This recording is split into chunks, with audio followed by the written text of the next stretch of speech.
Nowadays, as interventional cardiology gets more aggressive, we see more and more of complex cases, be it bifurcation lesions, be it ostial lesions, be it left main lesions, be it chronic total occlusions or tortuous lesions, calcific lesions.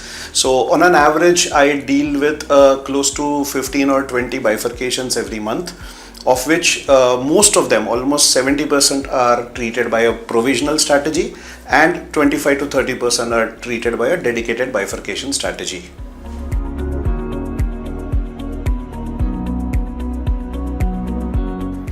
Well, challenging side branch access is one of the most important critical determinant of success of a bifurcation angioplasty, and in my personal opinion, at least 15% to 20% cases offer significant challenge for access, be it an acute angle or substantial tortuosity or calcification just exactly at the carina, which makes bifurcation angioplasty that much difficult.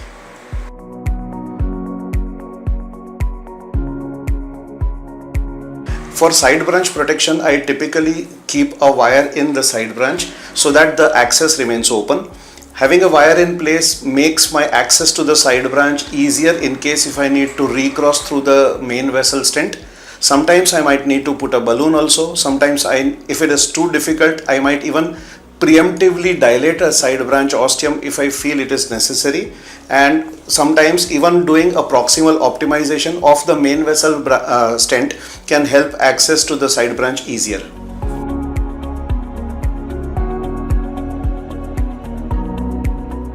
The biggest challenges in side branch expansion happen to be the angulation between the main vessel and the side branch, the angle of carina.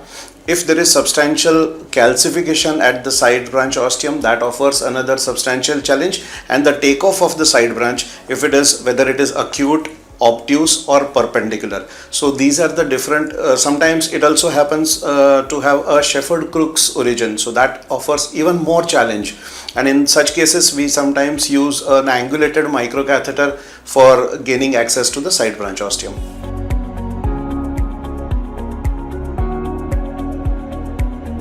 Well, incomplete lesion expansion or stent expansion is not that common, because if I go for a provisional stenting or elective bifurcation stenting, then I make sure that the side branch lesion is well prepared. I pre-dilate very aggressively using non-compliant balloons before I go for stents.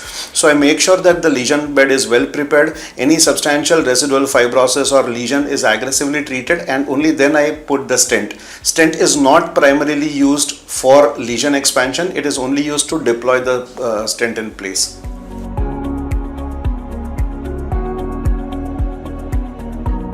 Well, I would say it is a fairly important parameter for success in a bifurcation angioplasty, because most often we've encountered that the side branch comes at an acute angle or at a very, very difficult angle where passing a stent becomes a little difficult. If we happen to use any guide extension catheters or other maneuvers like a balloon assisted tracking, then sometimes we end up distorting the stent struts if the struts are not good enough. So yes, having a very good trackable, flexible strut metal will make side branch access easier.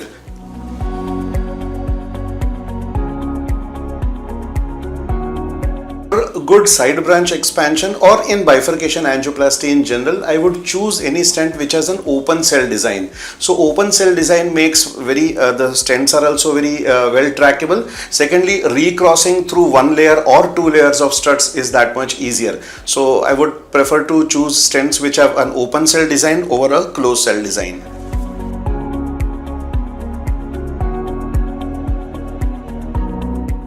Well, in the past I have used a couple of times dedicated bifurcation stents, but most of the times, 99% of the cases, I use the regular stents. The choice of stents are different, but yes, I do use the regular stents only most of the times, and I'm able to do it quite comfortably.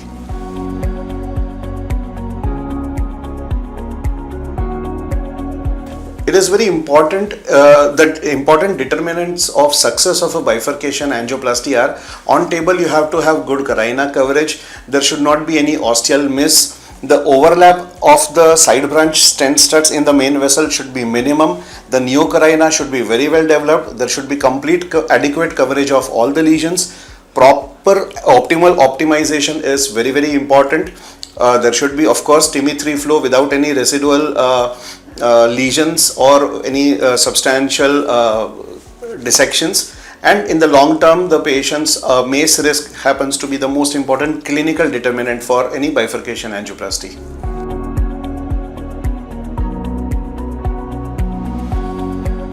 The side branch ostium is actually the most common site for MACE.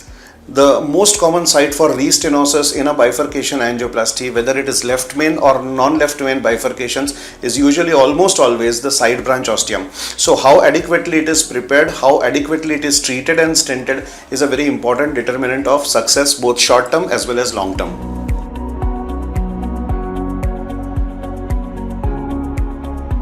Absolutely. If there is a stent designed specifically designed to save the side branch ostium, it will save a lot of adrenaline for the performer, and it will reduce the MACE risk a lot in the long run for the patient also. So I would be very excited and will be very open to adopting any such new cell design.